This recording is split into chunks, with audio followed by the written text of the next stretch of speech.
Hello everyone. I am the Midnight Storyteller and I am here to help you today. I know you use this video to fall asleep. So before that, like the video and subscribe to the channel. Also, where are you from and what time are you watching now? Get comfortable and relax. My name's Eric, 27 years old. I took a night job at a small lodge deep in the National Forest. The pay wasn't great, but I needed quiet. Solitude. The kind of job where no one asks questions. The place is called Pine Hollow Retreat, more of a rustic inn than a hotel, hidden off an old highway most people don't even know exists. It's surrounded by trees so thick, the moonlight barely touches the gravel road. I was told the night shift would be slow. Just check in the rare late guest, keep the logs, maybe reset the generator if it goes out. Sounded simple enough. No other staff were there at night, just me and the pine-scented silence. The first few nights were normal. I sat at the front desk, drank cheap coffee, listened to the creaks of an old building. Sometimes a guest arrived late, signed the logbook, took a key, and went to their room. I didn't think much of it. But then something strange started happening on night 6. A man arrived at 1:43 a.m. Tall, pale, black coat, soaking wet, even though it hadn't rained in days. He didn't say much. Just wrote his name, James Hollow. Room 6. No ID, no payment. Just stared at me and walked away with the key. Weird, sure. But I logged it and moved on. At 3:15 a.m., another guest appeared. A woman this time. Old-fashioned clothes. Wrote her name slowly, E. Blackwell. Took room 4. Same thing, no payment, no luggage. When I checked the computer, none of those rooms were even marked as reserved. Worse, the system didn't recognize the names. Yet the keys were gone. I got up to check the hallway camera feed. Room 4's door. Wide open. But room 4 hasn't been used in years. Room 4 had been locked since I started. Dusty, sealed. Maintenance had even told me the floorboards were warped and unsafe. Yet the live camera feed showed the door wide open, swaying gently, like it had just been pushed. I stared at the screen for a while. There was no motion, no figure, just that dark, still hallway and the yawning mouth of the room. I finally grabbed my flashlight and walked down the corridor. The air got cold the closer I got to room 4. Not just chilly, like walking into a freezer. My breath fogged, which made no sense, since the heating system was running. I reached the door. It was open, just like the camera showed. I called out, "Miss Blackwell?" No answer. I stepped inside. The room was spotless, no dust, no signs of disrepair. Fresh linens. Lit lamp on the nightstand. A faint smell of lavender. That's when I noticed the old leather suitcase at the foot of the bed. I hadn't seen her carry anything. It had initials on it, EB. Before I could process that, I heard it, a creak. Not from the floor behind me, but the wardrobe door, slowly sliding open. I shined my flashlight at it, but there was nothing inside. Just old hangers swinging, gently tapping the sides. And then, the lamp went out. Darkness swallowed the room. I stumbled back into the hall, heart racing. Lights flickered above me. The moment I crossed the threshold, the hallway was warm again. I looked back one last time. The door to room 4 was shut. And on it, carved faintly into the wood, was something I swear hadn't been there before: "You let them in." I didn't sleep after that. Not that I was supposed to. But I couldn't sit still at the front desk either. I kept pacing, checking the monitor again and again. Room 4's door stayed shut on the screen. Room 6 too. And yet, I kept hearing footsteps. Not quick ones. Slow. Uneven. Sometimes overhead, even though there's no second floor. At 4:02 a.m., the desk bell rang. I nearly jumped out of my skin. There was no one standing there. But the logbook had been written in. A fresh entry, ink still drying, Mr. S. Bellamy, room 2. I flipped the pages back. That name was familiar, too familiar. I'd seen it in the employee manual when I first got hired. He was the original night clerk here, the one who went missing in 1997. I checked room 2. It was empty. The key was still hanging on the wall, untouched. I grabbed the guest log and started scanning older pages. Names began repeating. E. Blackwell. James Hollow. S. Bellamy. Always the same handwriting. Always in the same rooms. Always at night. The air got heavier. Like something unseen was pressing down on the entire building. My ears rang with silence, the kind that fills your skull. Then came the knock. One single knock at the glass entry door. I turned, heart in my throat. Outside was a group of people. Half a dozen. All standing still. Faces pale, clothes wet, no movement. Just staring through the glass. Not blinking. Not breathing. No headlights behind them. No car outside. Just the forest. And them. Waiting to come in. They didn't knock again. They just stood there. 6 figures in the dark, perfectly still. My mind raced. Maybe it was a prank, campers from the forest messing around, but something about their faces, blank, unfocused, didn't feel human. I didn't move. Didn't breathe. Just stared back. Then, one of them tilted their head. Slowly. Unnaturally. Like a puppet whose strings had been pulled wrong. The motion sent a chill through me. And then, at once, they all raised their hands and pointed, not at the door, but past me. I spun around. Nothing. Just the empty lobby. But when I turned back to the glass, they were gone. No sound. No footsteps. No trace. I rushed to check the cameras again. Outside feed, static. Hallways, empty. But room 4? Its door was wide open again. This time, I didn't go check. Instead, I called the hotel's daytime manager, Dale. My voice shook as I told him everything, the guests, the names, the knocking. His reply was cold. "Don't interact with them," he said. "Just log their names and give them keys." I paused. "You knew?" He sighed. "You'll understand after your first full week. If you make it to morning, don't quit. That's how they get stronger."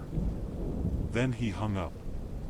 I looked at the guest log, still open on the counter.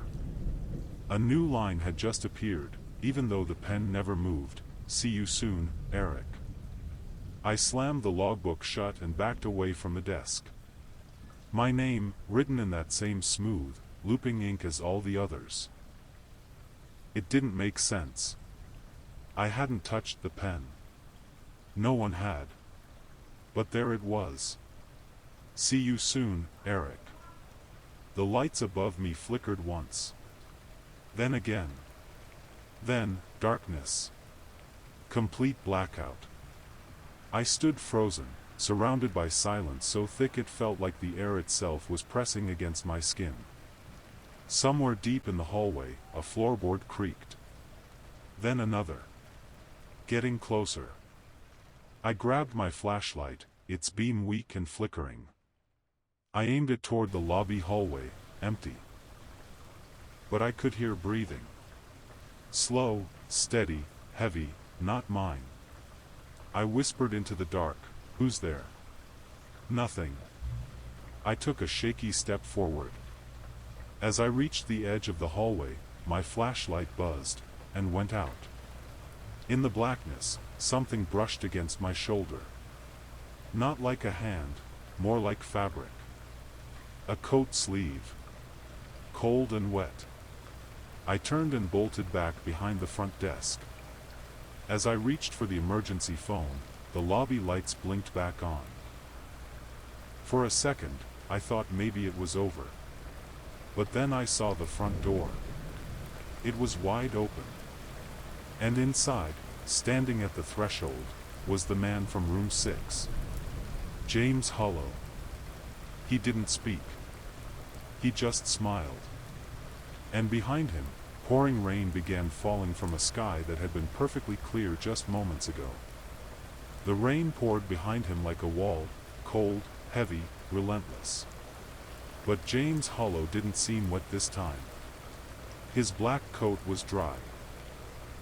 His shoes made no sound on the hardwood as he stepped fully inside. "Room 6, he said softly, his voice low and distant. "There's something wrong with the mirror." He placed the key gently on the front desk. I stared at it. The tag was soaked. Yet when I picked it up, it was bone dry. James turned around and walked toward the hallway. But the cameras showed something else entirely. I glanced at the monitor, room 6's hallway view, and saw 2 figures walking away. James. And someone beside him. Taller. Thinner. No face. I didn't even realize I was backing away until I hit the shelf behind me. A book fell, not the guest log, but the employee ledger. It landed open. There were notes written from past workers. Messages. Scribbled warnings. One line was circled over and over: "Don't ever go into room 6 after 4 a.m. I checked the clock. 4:17 a.m. Just then, a click came from behind me, the sound of a door unlocking. But it wasn't room 6.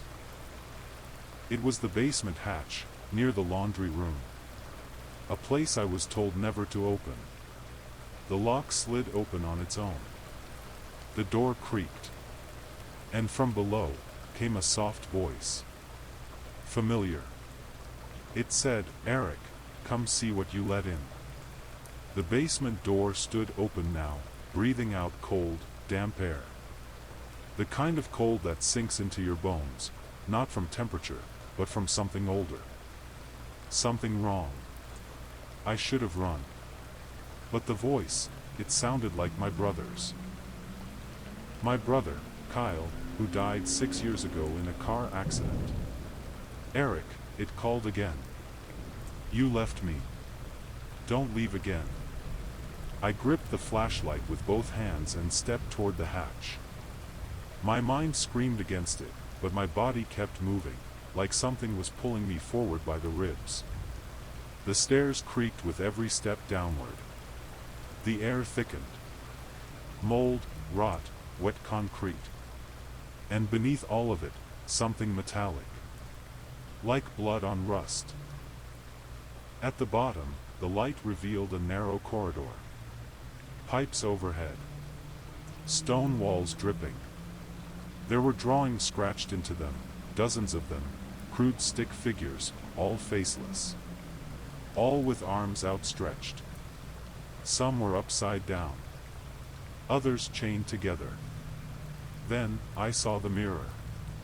An old, broken thing leaning against the wall. It had no reflection. Instead, I saw a room. Room 6. Inside it stood James Hollow. Facing the mirror. Smiling. But next to him was me. My uniform. My face. But my eyes were black. The Eric in the mirror turned to look at me, leaned forward, and whispered through the glass, "You're doing great. We'll take the rest soon." I turned and ran. Up the stairs. Through the lobby. I didn't stop until I was outside, gasping in the pouring rain. But the forest didn't feel empty anymore. It felt awake. And from the trees, dozens of pale faces watched me. The forest stared. Not with eyes that moved or blinked, but with presence.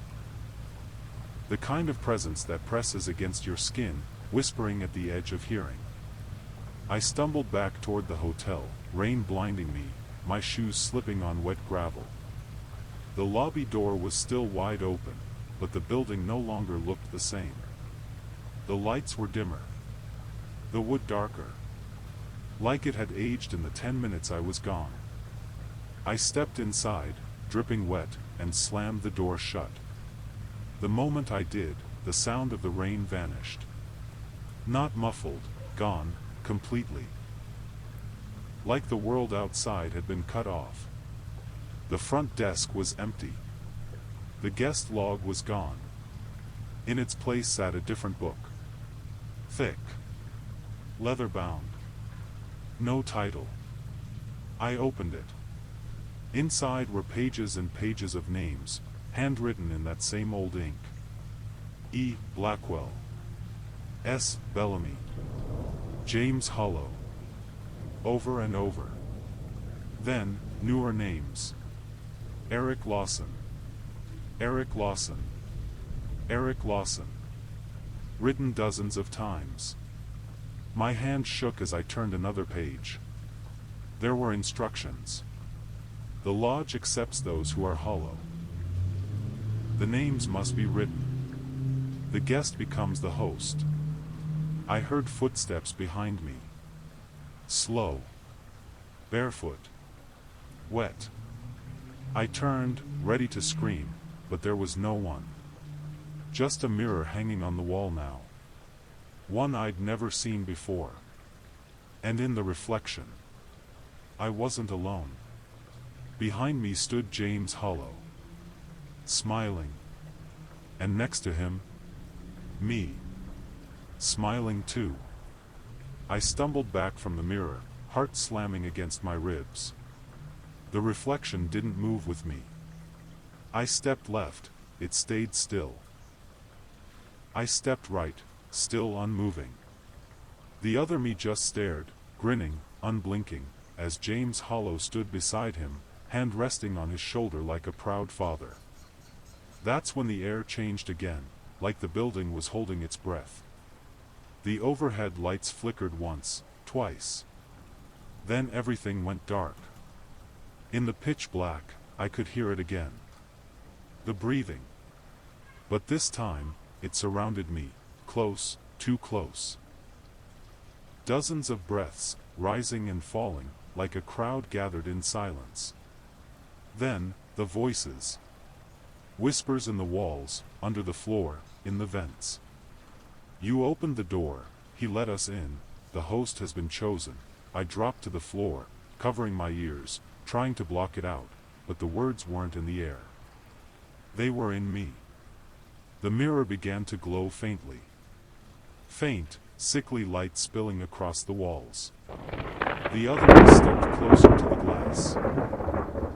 His face now right against it, his eyes black pits. He whispered, "One more night, Eric. Just one more. And then we switch." Then, with a snap, the mirror shattered. The light went out. And I was alone again. But only for a second. Because behind me, someone whispered, "Room 1 is ready." And when I turned, the key to room 1 was sitting on the desk. Dripping wet. The key to room 1 gleamed under the flickering lobby light, water pooling beneath it. As if it had just been pulled from a lake. I didn't want to touch it. I really, really didn't. But my hand moved anyway. Not because I wanted it to, but because something else did. The second my fingers closed around the key, the lobby phone rang. A shrill, ancient sound that cracked through the silence like a scream. I hesitated, heart pounding, then picked it up. But there was no voice. Only breathing. Deep. Guttural. Hungry. And then, check-in complete, the voice rasped. Go to the room, Eric. He's waiting. Click. The line went dead. I looked at the key again. It had changed, the tag no longer read Room 1. It now said, Your room. Something in me broke right then. I dropped the key and ran down the hallway, past room 4, past room 6, past the basement door that now hung open again. I ran until I reached the back of the hotel, where the emergency exit was. I pushed the bar. Alarm blared. But the door wouldn't open. Through the narrow glass pane, I saw the woods. And the faces. Dozens of them. Pale. Blank. Watching. They began to move forward. Not walking.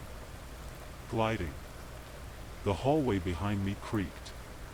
Footsteps. Slow. Steady. I turned around. Standing there, no more than 10 feet away, was me. But hollow. Empty eyes. Smiling. Dripping. He raised a hand, and in it was the key. To room 1. He didn't speak. Just held out the key, my key, and smiled that same broken, impossible smile. Water dripped from his fingers, forming a dark, growing puddle on the wood floor. I backed away slowly, trying not to blink. Trying not to breathe. Behind me, the glass in the emergency exit cracked. Thin lines spiderwebbed across it, like ice spreading over a frozen lake. And behind the glass, the faces in the woods were closer. Pressed up against it now. Smearing the glass with wet palms. And still, the other me just waited. Hand extended. Offering the key like it was a gift I'd been waiting for my whole life. No, I finally whispered. I'm not you. His head tilted slightly, curious. Then his lips moved, no sound came, but I could read the word. Yet. Suddenly, all the lights in the hallway exploded. Not flickered, burst. Shards rained to the floor as the hotel was plunged into total blackness again. I dropped to the ground, covered my head, ears ringing. When the silence settled, I was alone. No footsteps. No reflection. No key.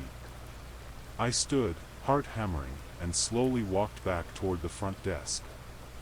The guest log was open again. One new entry had been added, Room 1, Eric Lawson. Checked in. I hadn't written it. And yet, my hands were wet. Soaking. Like I'd just come in from the rain. I stared at my hands, water dripping from my fingertips onto the guest log. But I hadn't gone outside. Had I? The rain kept pounding on the roof now, louder than before. Like a storm had erupted out of nowhere, trying to tear through the building. But when I looked at the window behind the desk, it was completely dry. Not a single raindrop. I pressed my palm to the glass. Bone dry on both sides. The rain wasn't outside. It was inside me. And it was growing. My head felt heavy. My vision blurred at the edges. For a second, the desk in front of me wasn't a desk at all. It was a mirror, and in it, the hotel was empty. No furniture. No light. Just me standing alone in a hollowed-out shell of wood and shadow, staring back at myself. And the version of me in the reflection? He wasn't wet anymore. He was clean. Dry. Normal. While I looked soaked, swollen, empty-eyed. I looked away and the illusion snapped. The desk returned, the light above me buzzed back to life, and I was back in the lobby. Still alone. Or so I thought. A soft chime echoed through the hall. The sound of a room door unlocking. Then another. And another. One by one, every room in the building began clicking open. And from each, I heard footsteps. Slow, dragging, coming toward the front desk. They were all checking out. And I was the only one left to greet them. I backed into the corner behind the front desk, heart racing, eyes darting toward the hallway. One by one, the doors creaked open. Room 1, Room 2, Room 4, Room 6. No one came out at first. Only the sound of slow, damp footsteps, growing louder. Closer. Coming from every direction at once. I gripped the flashlight even though the bulb was cracked. It barely flickered, casting a thin cone of light. Then I saw them. Figures. Pale. Shimmering wet. Clothes torn, eyes dark, hollow, the guests. They moved down the hallway in silence, forming a line. One by one, they entered the lobby and stopped in front of the desk. And each time, they placed something down. A key. Every room's key. And behind each guest, was their reflection. Standing just behind them, a darker, twisted version. Shadows without shape. Watching me. I stood frozen. I couldn't speak. Then James Hollow stepped forward. He didn't hand me a key. Instead, he opened the guest book and pushed it toward me. The page was blank, except for one line, "Sign out, Eric." I shook my head. Whispered, "I didn't sign in." He just smiled. Tapped the page again.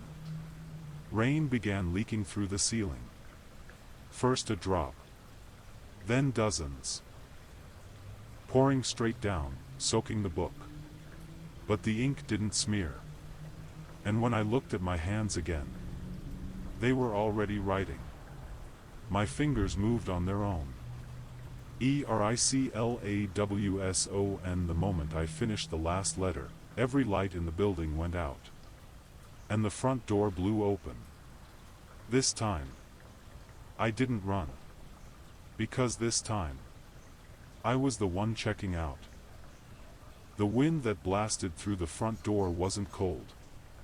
It wasn't warm either.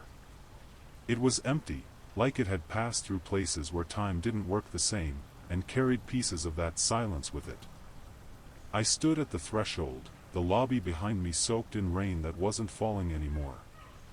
The guest book lay open on the desk. My name written in black ink, still glistening, as if it would never dry. And outside? Nothing. Not the forest. Not the road. Just black. As if the world had ended just past the hotel walls. Still, I stepped forward. The ground felt soft. Spongy. Like the earth was barely there beneath me. Then, behind me, the door slammed shut. I turned back, heart racing. The hotel was gone. No building. No roof. No light. Just me, standing alone in that vast, impossible dark. And then, a bell rang. The front desk bell. Except I couldn't see it. I couldn't see anything. But I felt it, the sound vibrated through me. Familiar. Like coming home. And in that moment, I understood something. I wasn't the night clerk anymore. I was the hotel. The walls. The hallways. The rain. All of it. And somewhere, miles away, in some other forest, a new clerk was being hired. Someone who needed quiet, solitude, someone who wouldn't ask too many questions. And soon, they'd hear the bell too. Years pass differently now. If they pass at all. I don't count time in hours anymore. I count it in guests. In names. In the sound of footsteps echoing through the hallways I've become. I don't sleep. I don't eat. But I still remember. Sometimes, I hear the echoes of who I was, Eric Lawson, like a memory trapped in the walls. A distant voice calling for help. But it fades fast, drowned beneath the endless rain that now falls inside me. The rooms stay full. They always fill up again. Some guests wander for days before they realize they're not alone. Some try to leave. Some don't even know they ever arrived. But eventually, they all do the same thing. They write their name in the book. That's when they stop being a guest. That's when they join us. Just like I did.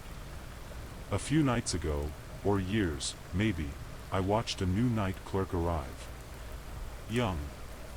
Nervous. Just like me. He smiled too much. Kept checking his phone, thinking he was alone. He'll learn. They all do. I watched him from the reflection of the front desk mirror. His name tag read Ben. He doesn't know it yet, but he's already part of the lodge. Part of me. And one night soon, he'll hear a knock at the door. He'll open the guest log. And he'll see a name written there that he didn't write. Eric Lawson. And when that happens, I'll smile from the shadows. Because now, I'm the one checking in. Forever.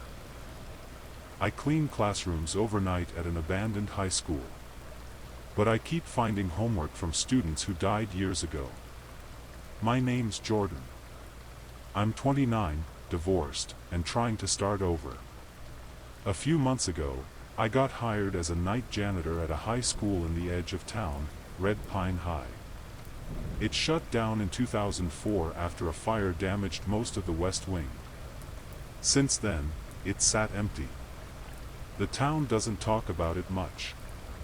People call it cursed in that half-joking, small-town way. But I just needed a job. Technically, the school isn't completely abandoned. The school board wants to turn it into a museum one day, so they hire contractors like me to keep it clean, preserve what's left. It's lonely work. Long nights. But peaceful. At least, it was. Last Thursday started like every other shift. I got there at 9 p.m. Clocked in at the front office, or what's left of it. The power in that part of the building is unstable, so I use a flashlight. There's no internet, no cameras, just a clipboard to sign in. I was mopping the second-floor hallway when I saw it. A paper. Folded neatly on the floor outside room 209, the old chemistry lab. I picked it up. It was a homework sheet. Name at the top, Jessica R. Period 3 dated, April 17, 2003. It was filled out completely. Every line of it in pencil. Smudged, but readable. The thing is, that classroom was locked when I passed it earlier. Boarded shut, in fact. And when I tried the handle, the door creaked open on its own. I stood there in the doorway of room 209, staring into the dark. My flashlight flickered, not dead, but glitching. Like it didn't want to light up the space in front of me. The chemistry lab smelled like dust and burned plastic. Half the ceiling was collapsed, and broken desks were scattered across the room. Everything was coated in grime. But on one of the desks near the back, I saw fresh pencil marks. I stepped closer.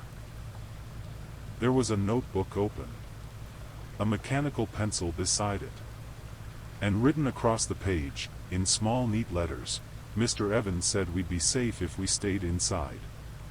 But we weren't. Jessica R.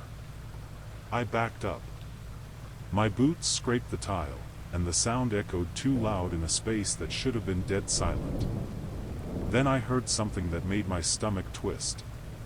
Breathing. Not mine. Slow. Measured. From the far corner of the room, behind the lab counter. I aimed the flashlight. And it finally held steady. There was no one there.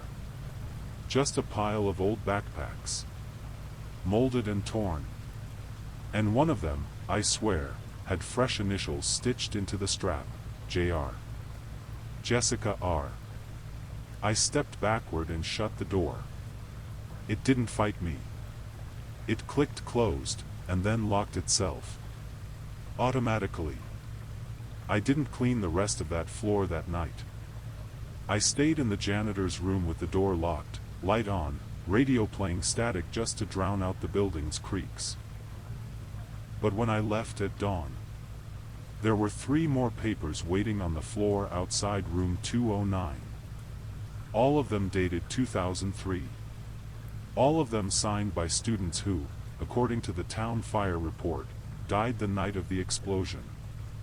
The next night, I told myself not to go near room 209. Just do your shift, clean what you can, and get out. That was the plan. I stuck to it for almost 2 hours. Mopped the gym, swept the hallway outside the old library. Tried to ignore the way the building creaked even when I stood perfectly still. Tried to ignore how the air in some parts felt too warm, and in others, far too cold. But then, I heard it. Chalk. On a board. That dry, scratching sound echoing faintly from the second floor. I froze. There's no power up there. No teachers. No one but me. And yet, someone, or something, was writing. I climbed the stairs, slowly. The sound was coming from room 211, 2 doors down from the lab. That room was supposed to be sealed off too. I'd never seen it open. But the door was cracked, just enough to see inside. There, on the chalkboard, written in fresh white lines, "We are still here." And below it, like a roll call, Jessica R. Malik D. Sarah T. Noah B. I recognized those names. I'd read them on the memorial plaque in the main lobby. The students who died in the fire. Except, they were all listed under room 211, period 3. Suddenly, the chalk dropped from the board. It didn't fall, it flew. Landed at my feet outside the doorway. Then the lights, long dead fluorescent tubes overhead, flickered on. All of them. For 1 second, I saw the room lit. And every desk was full. Silhouettes. Heads down. Writing. All facing forward, like a class still in session. Then, the lights died again. And the hallway was empty. Except now, in my hand, was a class schedule. Mine. I don't remember picking up the paper. I just remember looking down and realizing it was already in my hand. Class schedule, Fall 2003 student, Jordan M. Hill, my full name. My handwriting. But that made no sense. In 2003, I was only 7 years old. The bell rang. That horrible, shrill school bell, even though the electrical system doesn't work on the second floor. I dropped the schedule and backed away from room 211, but the door swung open before I could turn. Inside, all the desks were empty now. Except one. Mine. A single desk in the center of the room, chair pulled out. A fresh worksheet sat on the surface. Name already written, Jordan H. Period 3. A voice echoed through the loudspeaker. Static at first, then words, distant and warped, like a cassette played underwater. Jordan to room 211, you're late, the intercom hasn't worked in this building since the fire. But the voice, it sounded familiar. Like my old high school principal. Except he's been dead for years. My flashlight dimmed. Then I heard the chairs move. All around me. Screeching across the tile, dozens of them. Even though I couldn't see anything, I could feel the room filling up. Breathing. Faint whispers. Pencil scratches on paper. They were taking a test. And I was the only one who hadn't started. I turned to run, but the hallway wasn't there anymore. Only more desks. Endless desks. And every one of them had my name on it.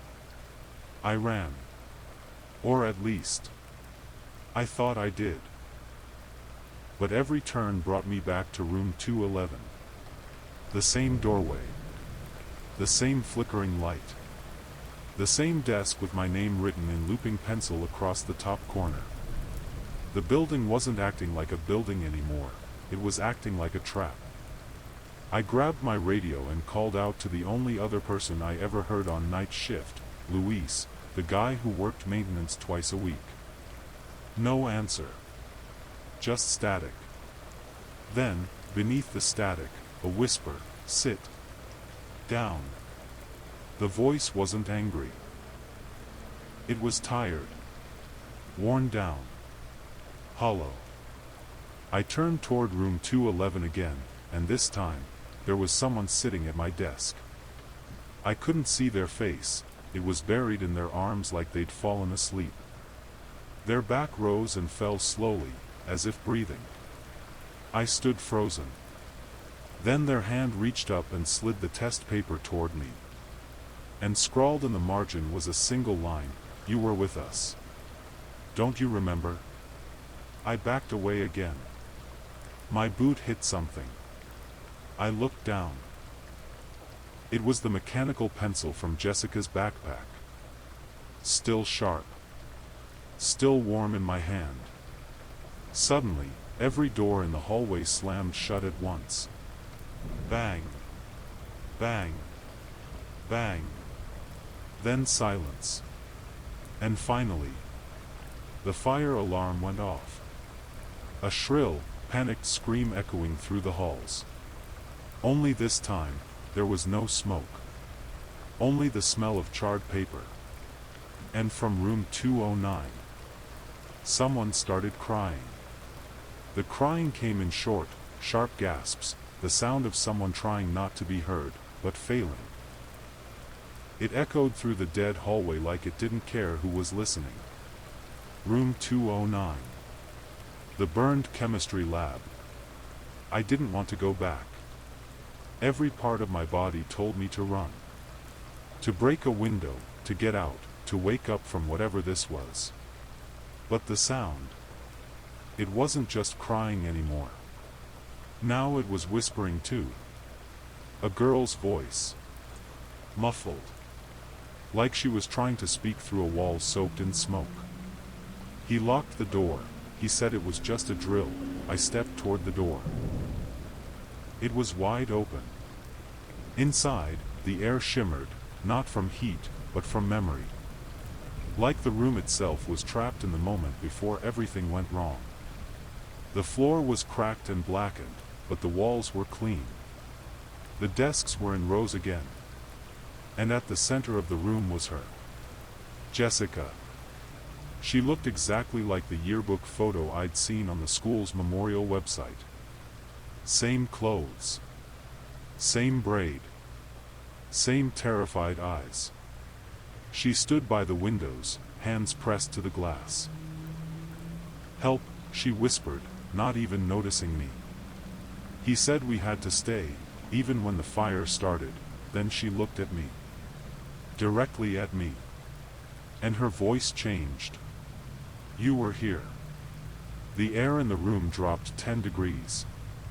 The windows fogged instantly. "No," I said, backing up. "I wasn't. I wasn't even a student," but then I saw it. On the back wall. An old class photo, somehow untouched by smoke or time. Room 211, Period 3, Chemistry 2003. Jessica was in the front row. And sitting behind her, right in the middle, was me. I stared at the photo, my throat closing tight. It wasn't just someone who looked like me, it was me. Same eyes. Same crooked front tooth. Same scar above my eyebrow from when I fell off my bike as a kid. But how? I wasn't there in 2003. I couldn't have been. Jessica was still watching me.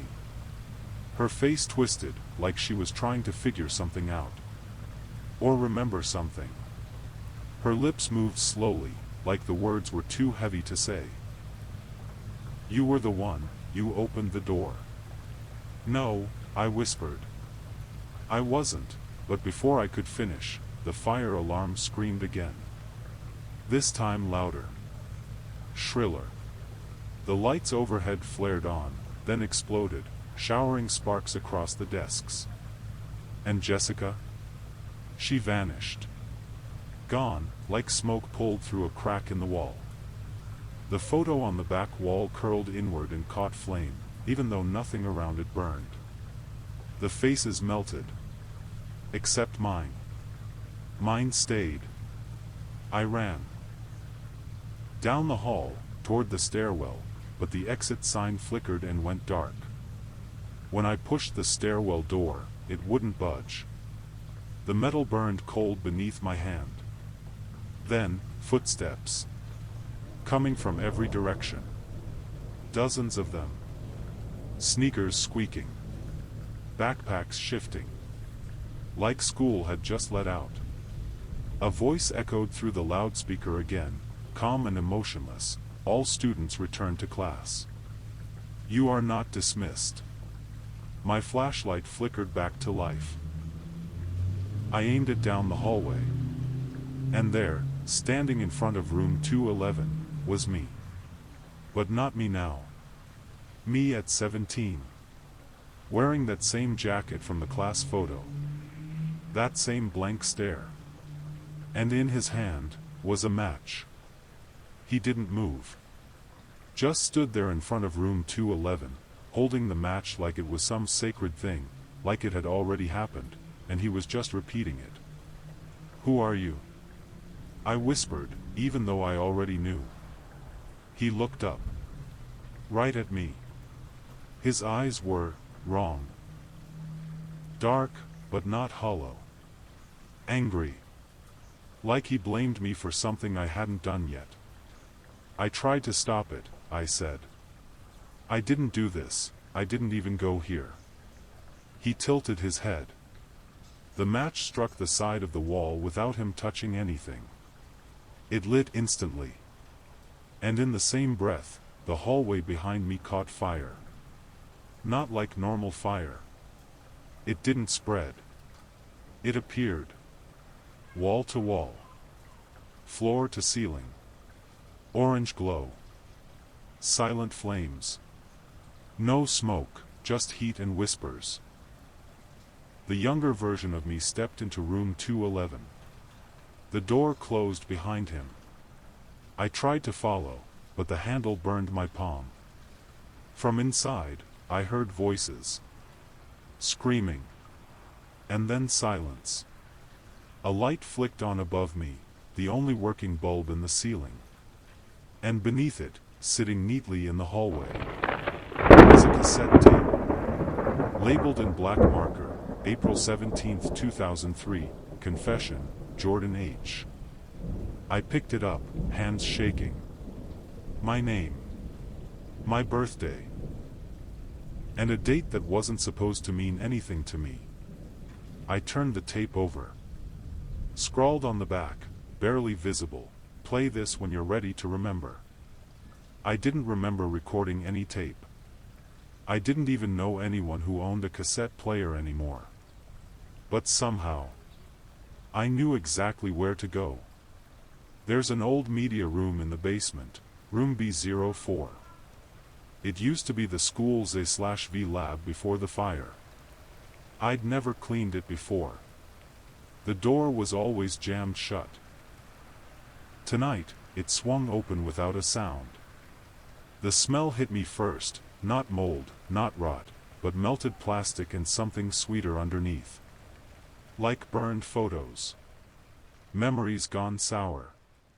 Inside, the room looked untouched. Dust everywhere, but the equipment was all still there, a TV, a VCR, stacks of VHS tapes.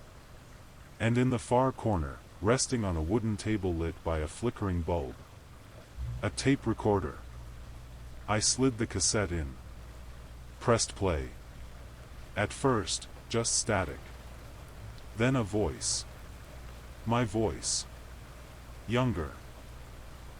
Lighter. Nervous. April 17th. I don't know what I'm doing. I think I messed up.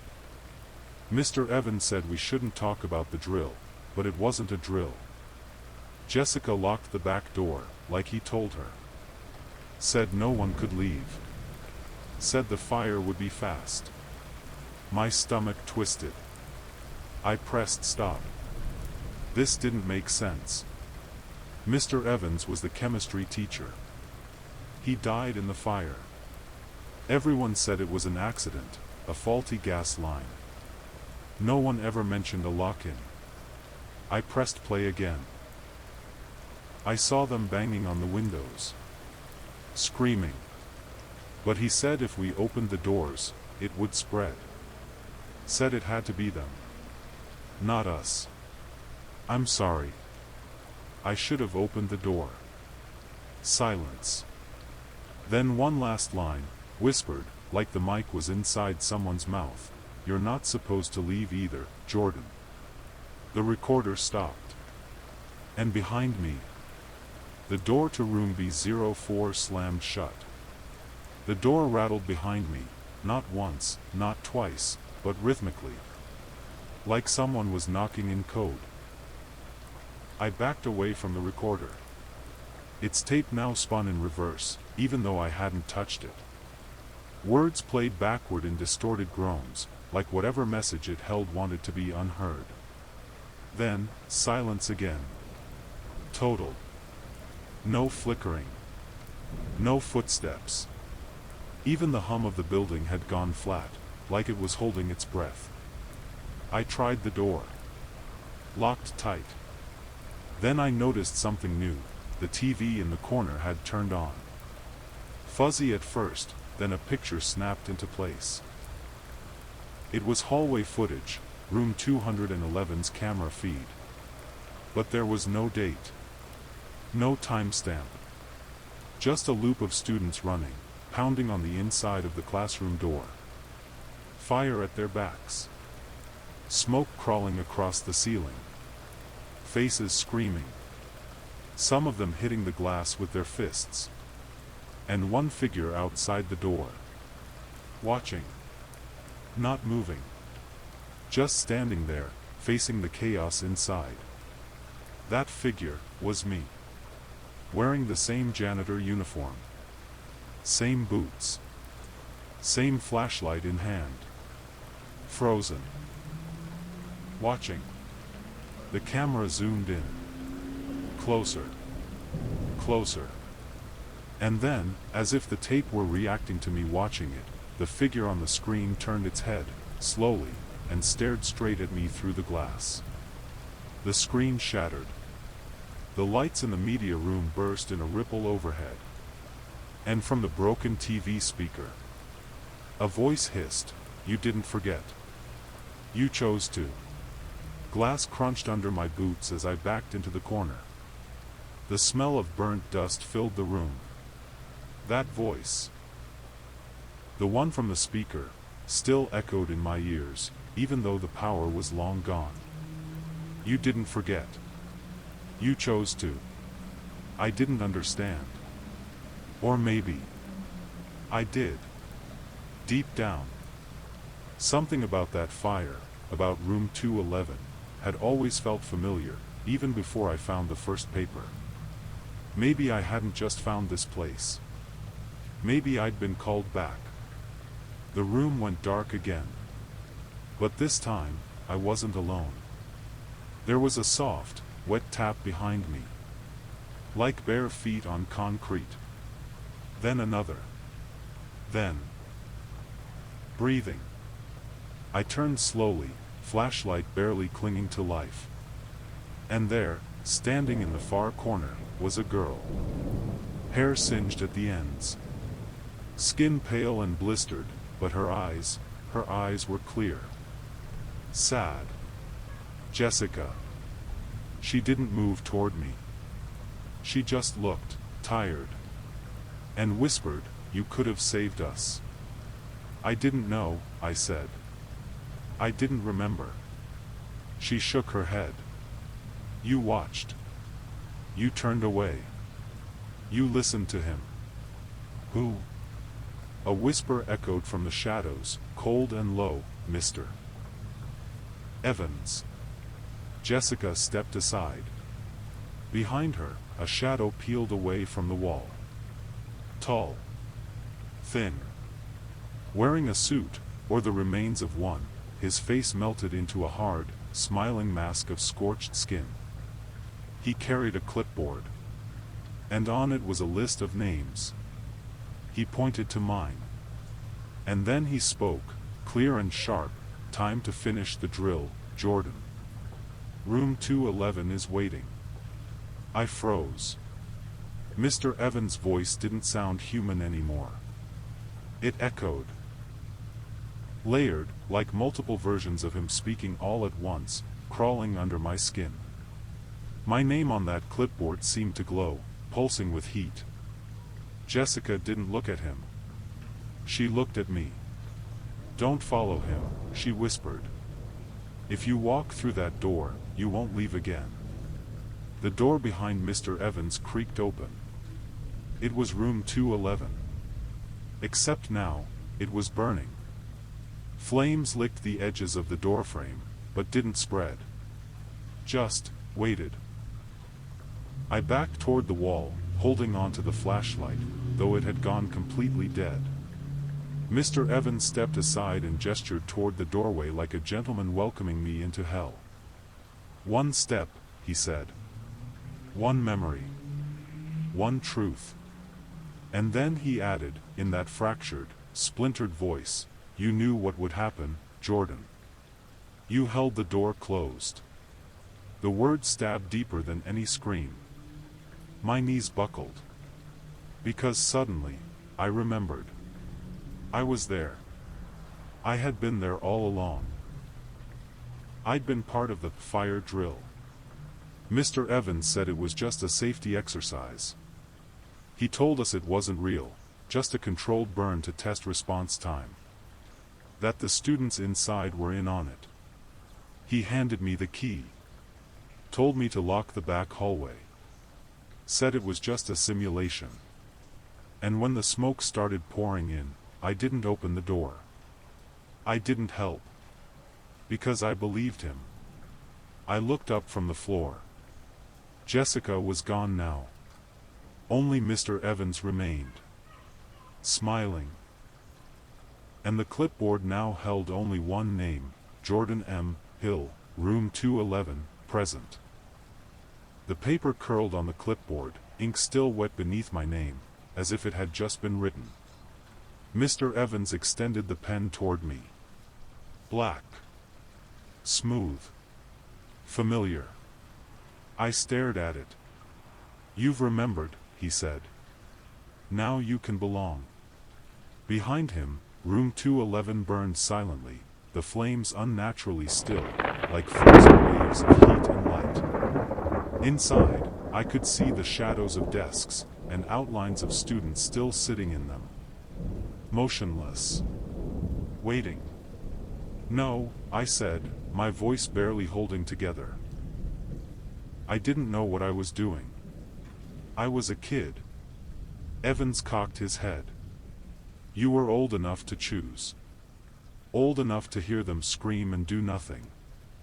I thought it was fake, and that belief, he hissed, cost them everything. I dropped the flashlight. It clattered on the floor and rolled into the dark. The flames grew brighter. Mr. Evans stepped closer. You can't leave now, he said calmly.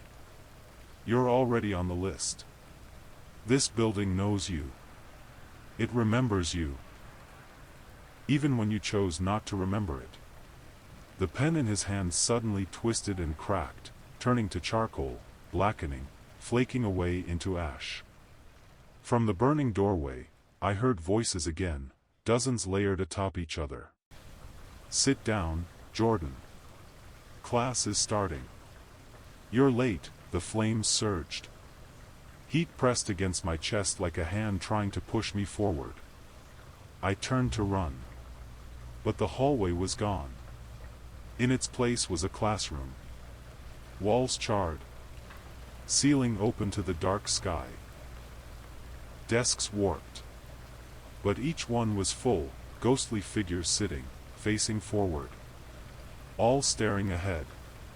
And one desk in the front row was still empty. My name carved into it. The classroom pulsed like a living thing, walls shifting slightly with every breath I took. The figures at the desks didn't move. They didn't blink. They only waited. The desk with my name on it, front row, middle, had a sheet of paper already placed on it. A test. No pencil. Just the paper. At the top, in perfect handwriting, final assignment, truth or consequence name, Jordan Hill period 3. My legs moved on their own. I stepped toward the desk, sweat dripping down my neck despite the cold. I sat. The chair groaned under me like it hadn't held weight in years, or like it knew exactly who I was. The test had one question: what did you do when they screamed? Below it, 5 lines. Blank. My hand trembled over the paper. I wanted to write, I didn't know. I was scared. I thought it wasn't real. But I didn't move. And then, from behind me, I felt the presence. Not just one. All of them. Students I couldn't save. Jessica. Malik. Sarah. The names I had read over and over in old memorials, in ashes, in whispers. They were behind me now. Breathing. Waiting. Watching. Then Jessica's voice, soft, hollow, filled the room. You still have time, Jordan. But not much. I looked down again. The paper was gone. In its place was a mirror. And in the reflection, I wasn't sitting alone anymore. I was part of the class. Uniform pressed. Eyes blank. Just another shadow in a room that never dismissed anyone. And the fire alarm began to ring again. Except this time, it wasn't telling people to leave. It was calling them back. The fire alarm wailed like a heartbeat now, slow, steady, almost ritualistic. Not a warning. A summons. The air in the classroom thickened, like smoke you couldn't see. I couldn't breathe right. Couldn't think. The mirror on my desk showed a version of me that had already given up, eyes dark, face slack, completely hollow. Around me, the other students started rising. One by one. No footsteps. Just chairs creaking, pencils dropping, papers sliding from desks. And then, they began to walk toward me. Slowly. Silently.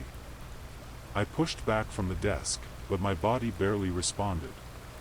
My limbs were heavy, like they were filling with cement. My name still burned into the wood in front of me, Jordan M. Hill, glowing faintly red, like embers. Mr. Evans entered the classroom from the back. Calm. smiling. He placed a second clipboard on the teacher's desk. "New class starts tonight," he said. "And someone needs to keep it clean." He looked at me. Not with hatred. Not with cruelty. With expectation. "You remember everything now. That makes you useful." I stood. Somehow, I stood. And I said, "Let them go." Evans blinked once. Then smiled wider. "You already let them burn." Suddenly, I was in the hallway again. Empty. No fire. No students. No teacher. Just me. The janitor's keys were in my hand. The clipboard was on the front desk. The building was quiet, too quiet. And behind me, the faint sound of chairs being pulled in. They were seated again. Waiting. Like always. I walked to the front doors and tried to push them open.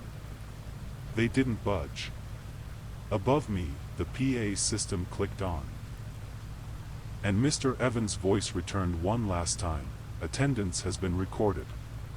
Jordan Hill will be with us indefinitely."